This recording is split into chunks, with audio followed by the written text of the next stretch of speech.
with the rain and warmer weather, things are in good shape starting out, even though losses likely in Texas and Oklahoma. We go to Chicago and talk about this overall grain trade. Some pressure here midweek. Todd Horwitz joining us, Average Joe Options, and how much changing from 20? We talked to you 24 hours ago, and the dollar was the big swing yesterday.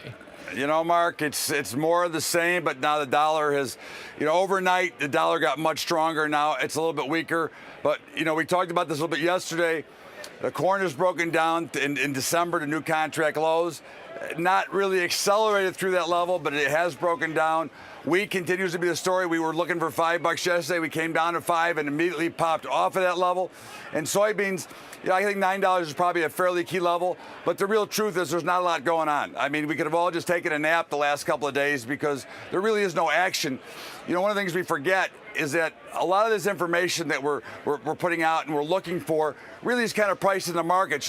With all the technology today, there's not a lot of real surprises, and what traders are really looking for is something that is a major surprise. And we're really not getting that, which is why we're getting such lackluster trading right now. And means that wheat, no bounce back from yesterday, 22 cents, 23 cents lower, another nickel or more lower today. Wheat just a lot of battling world conditions.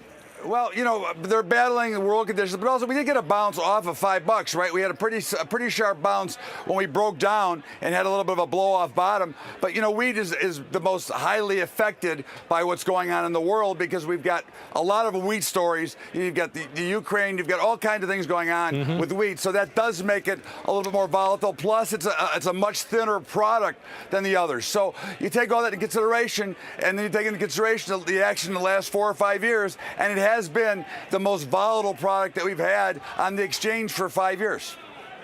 Todd Horwitz live from the floor at the CME Group in Chicago. We'll talk about this livestock trade coming up, closing things out for this Wednesday. Todd back with us. We continue Market Day Report.